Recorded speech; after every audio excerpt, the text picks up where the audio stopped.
안녕하세요. 책 읽는 뮤즈입니다. 오늘 소개할 책은 아주 보통의 행복, 평범해서 더욱 소중한 최인철 지음 21세기 북수.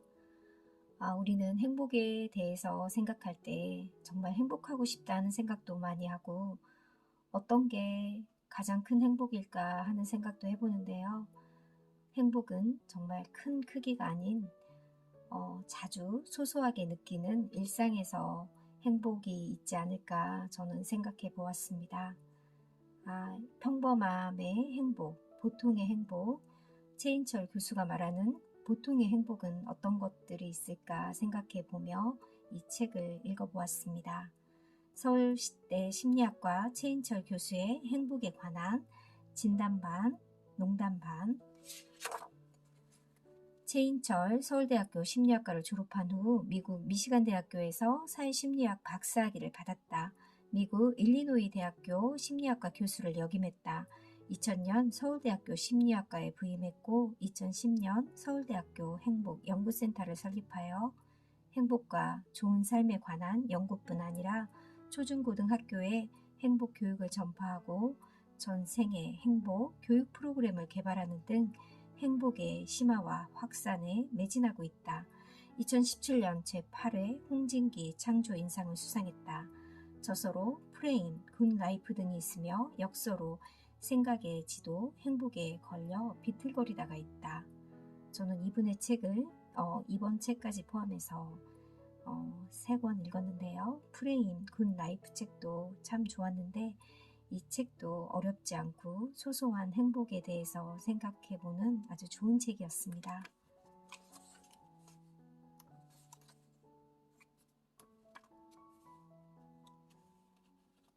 보통주의자의 행복, 자신이 보통의 존재라는 사실을 깨닫는데 걸리는 시간은 그 사람의 지능에 반비례한다. 한때는 스스로를 특별하다고 생각한 적도 있었지만 이제는 설렁탕 가게에서도 특보다는 보통으로 시킬 정도의 보통주의자가 되었다. 드라마 같은 행복, 예외적인 행복, 미스터리한 행복의 비법을 바라지만 그런 건 없다. 진정한 행복은 아주 보통의 행복이다. 이 책은 정작 프레임과 굿라이프에 비하면 내용과 형식 모두 보통이다. 그동안 써왔던 컬럼은 1부 행복에 관한 가벼운 진담에, 삶에 대한 단상은 2부 행복에 관한 진지한 농담에 담았는데 참고 문헌은 그래프와 통계를 넣은 전작들이 특이라면 이번 책은 그런 걸 쏙 뺀 보통인 셈이다. 아주 보통인 행복, 그래서 더 특별했던 행복을 주시고 돌아가신 사랑하는 아버지 그리고 힘겹게 투병 중이신 어머니께 이 책을 바친다. 차례 파트 1 행복에 관한 가벼운 진담, 파트 2 행복에 관한 진지한 농담.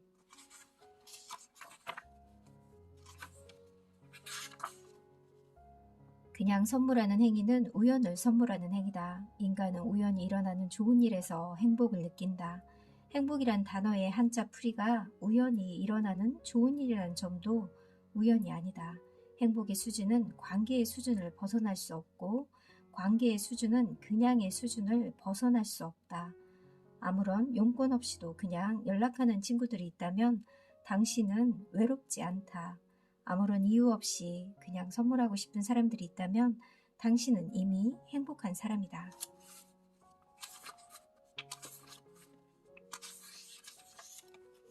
행복한 사람들이 머릿속이 좋아하는 것들로 가득 차 있다면 행복감이 낮은 사람들의 머릿속은 싫어하는 것들로 가득 차 있는 것으로 보인다. 이처럼 행복한 사람들은 좋아하는 것을 많이 가지고 있기도 하지만 좋아하는 것을 빨리 고르기도 한다.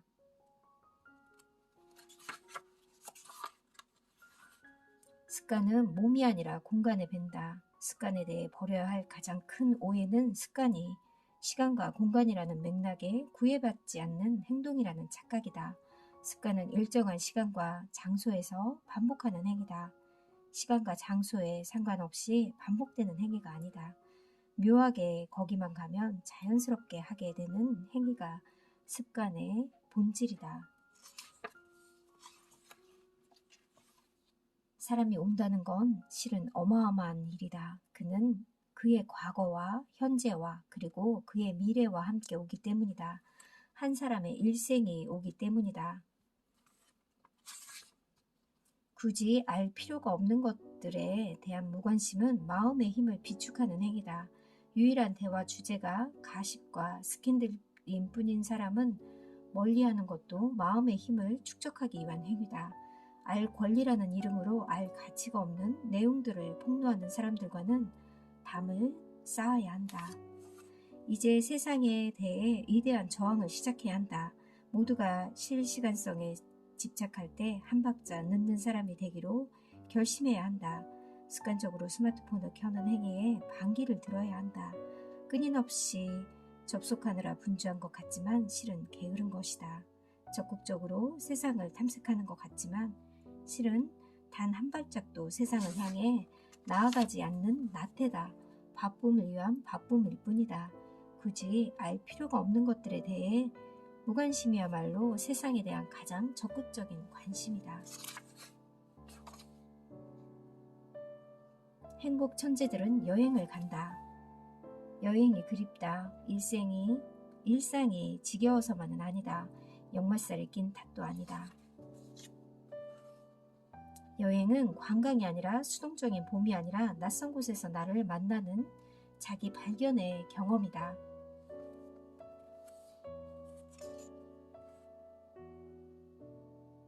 자신을 발견하고 사유하고 재창조하는 과정을 통해 삶의 의미를 발견하는 작업이 여행이다. 지금 여행이 그리운 것은 지루하게 반복되는 일상에서 새로운 시작을 제공해주던 의식이 사라지고 삶에 대한 의미를 발견하게 해줄 장치가 사라졌기 때문이다. 지금 여행이 그리운 것은 잔뜩 움츠린 우리의 감각들을 소생시켜줄 기회가 사라졌기 때문이다. 사회학자 앤서니 기덴슨의 표현을 빌리자면 운명적 순간을 만나거나 사진작가 앙리 카르티에 브레송의 말대로 결정적 순간을 발견하는 기회가 우리 삶에서 사라졌기 때문이다. 행복한 천재들은 오해하지 않는다. 오해가 습관인 사람들을 어떻게 알아차릴 수 있을까? 오해의 본질을 들여다보면 그들이 어떤 사람인지 알아낼 수 있는 단서가 포착된다. 오해를 자주 하는 사람들이 사실은 매우 불행한 사람이라는 점을 알고 나면 오해하는 사람들에 대해 두려움이 줄고 오히려 그들에 대한 연민이 생겨난다. 행복감이 낮은 사람들은 습관적 오해로 인해 사람들을 잃는다. 습관적으로 음모론을 제기하기 때문에 신뢰를 잃게 마련이다. 그러니 오해로 인해 고통받고 있다면 그리고 상대가 습관적으로 오해하는 사람이라면 염려할 필요가 없다. 그들은 자신들의 오해로 인해 이미 불행한 사람들이기 때문이다. 천국에는 오해가 없다. 행복 천재들에게는 특별한 4대 보험이 있다. 돈으로 살 수 없고 돈으로 지급되지 않는 보험이다. 좋은 인간관계, 자율성, 의미와 목적, 재미있는 일. 이 새로운 4대 보험의 이름은 IMI. 내가 나 자신으로 살 수 있도록 도와주는 보험이다. 돈으로 드는 보험이고 고통이 발생한 후에야 힘을 발휘하는 사후 처방 성격이라면 이 보험들은 예방의 힘이 더 강하다. 첫 번째 보험, 좋은 인간관계다. 두 번째 보험, 자율성. 단순히 일하는 시간을 줄이는 것보다 업무 시간 중이라도 필요할 때 자유롭게 외출할 수 있느냐가 행복에 더 큰 영향을 미친다. 탄력 근무제가 더 중요한 이유다. 세 번째는 의미와 목적. 사람들은 개인적으로 의미 있는 일이라면 월급이 30% 적어도 감수하겠다는 의지를 보인다. 마지막 보험은 재미있는 일을 하는 것이다. 직장인의 행복에 영향을 주는 가장 강력한 요인은 좋은 인간관계였고 그 뒤를 바짝 따르는 요인이 재미있는 일이었다. 여행이 행복한 이유는 재미있는 것들로 가득하기 때문이다. 호기심을 자극하는 새로운 풍경, 낯선 음식, 생경한 음악과 그림들이 곳곳에 가득하기에 여행은 행복하다.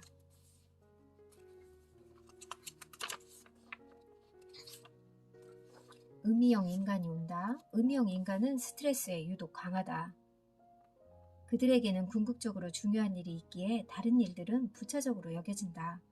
스트레스를 받을 이유를 애초에 느끼지 못한다. 중요한 목표에 집중하느라 뒷담화에도 흥미를 못 느낀다.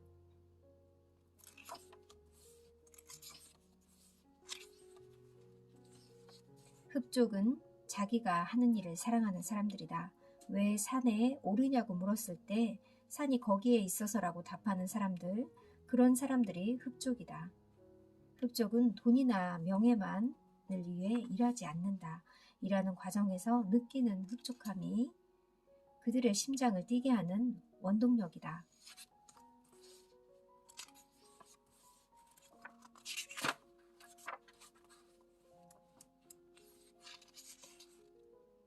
전성기는 언제든 찾아올 수 있다. 어쩌면 바로 눈앞에 와 있는지도 모른다. 전성기가 지났을지 모른다는 두려움이 클수록 전성기가 자신의 목전에 와 있다고 믿는 용기를 가져야 한다. 두려움을 용기로 바꿀 수만 있다면 그 용기는 수백 배, 수천 배의 힘을 발휘하는 거라는 영화 명량의 대사를 날마다 되새겨야 한다. 절제하는 사람이 이긴다. 변동성이 큰 상황에서 우리의 마음은 확실한 것들을 선호한다. 저축과 전략의 습관이 부활하는 것도 이 때문이다. 강력한 리더십을 갈망한다. 유연하고 합리적인 리더보다 강력하고 신속하게 위기에 대응하는 리더들을 선호하게 된다. 균형 잡힌 사람이 이긴다. 세상을 바꾸는 일에 너무 무관심하지 않았는지 자문해본다. 모든 일은 마음먹기에 달렸다는 훈계로 젊은이들에게 부담을 주지는 않았는지 반성해본다. 세상을 향한 치열함은 사라지고 마음속 평온함만 가득한 삶은 아니었는지 반성해본다.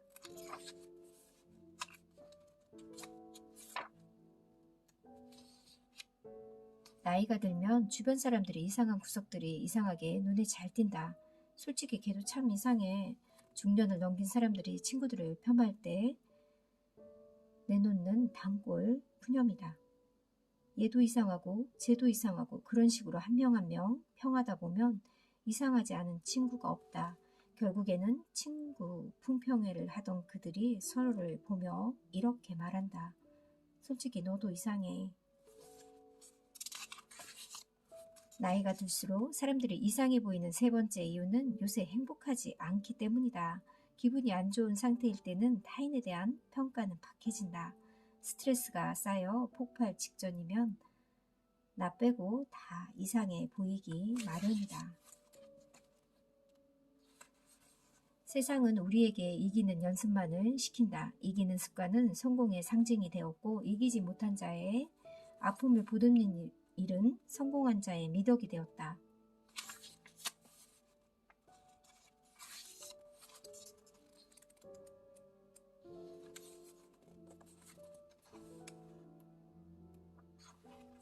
당신은 운이 좋았을 뿐이다.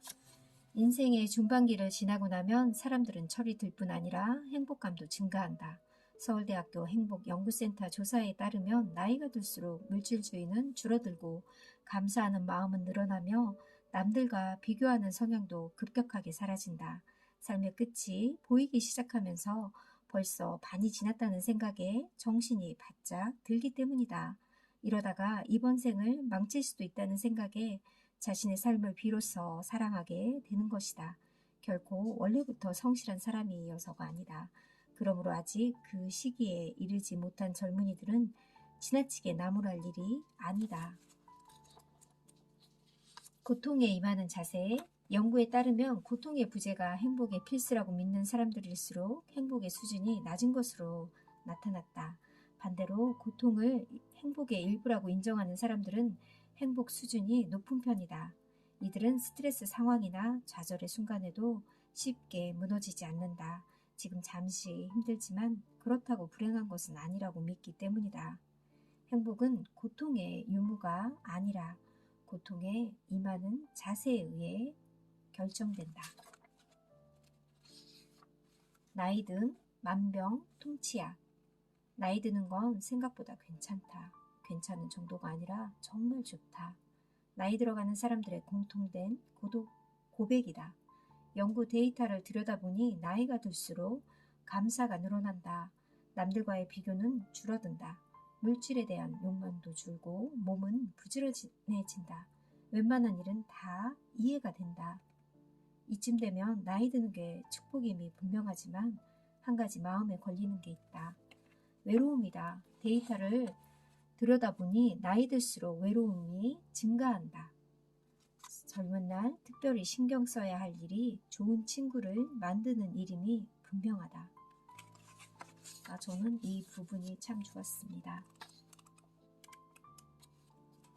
자유자재형 인간. 어떤 일을 할 때 행복감을 느낍니까? 이 질문에 많은 이들이 대답한다. 사랑을 나누는 것, 운동, 식사, 산책, 기도. 반대로 행복감을 잘 느끼지 못하는 활동들로는 일, 출퇴근, 집안 일들을 꼽았다. 이 두 부류의 활동들을 구분하는 것은 가장 중요한 특징은 자율성이다. 사랑과 운동, 식사, 산책, 기도와 같은 일은 스스로 행하기 때문에 행복한데 일, 출퇴근, 집안일 등은 강제성을 포함한다. 싫지만 어쩔 수 없이 해야 하는 일들이 우리의 행복을 갉아먹는다. 그래서일까? 행복한 사람들은 자유자재형 인간이다. 자유자재형 인간들은 자식기에 감정에 충실하고 자기의 생각을 솔직하게 표현한다. 그들은 해야만 하는 일을 하고 싶은 일로 만든다. 행복을 추구하는 과정은 스스로를 자유자재형으로 인간으로 만들어가는 과정이다.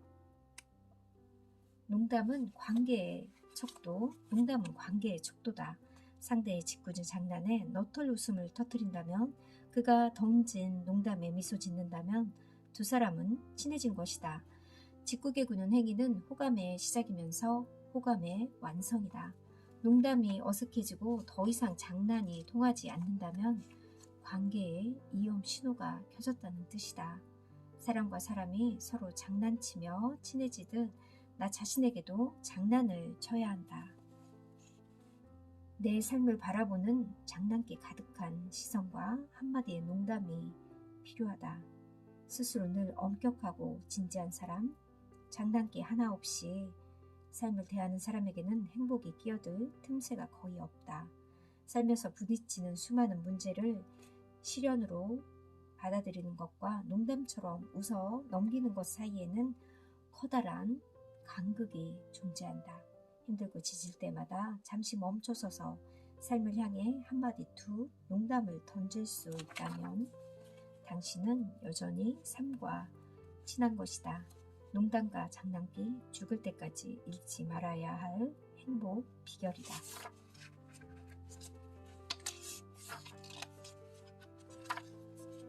삶을 마치기 전 마지막 침대에서 사랑하는 가족들과 와인 한잔 하는 꿈을 꾼다.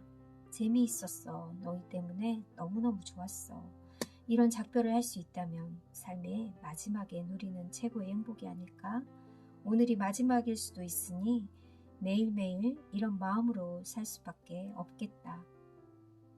저도 이 마지막 페이지를 읽으면서 저도 정말 마지막에 제가 눈을 감을 때 정말 나 정도면 참 행복하게 잘 살았어 하는 게 저의 소망이기도 한데요.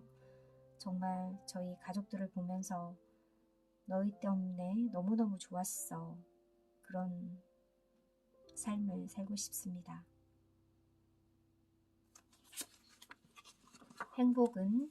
행복에는 특별한 것이 없다. 진정한 행복은 아주 보통의 행복이다. 행복은 거창한 게 있는 것이 아닌 바로 소소한 일상에 있다는 걸 다시 한번 또 느꼈습니다. 하루하루 일상을 행복하게 자주 소소한 행복을 느끼는 그런 시간들을 자주자주 마련했으면 좋겠습니다. 감사합니다.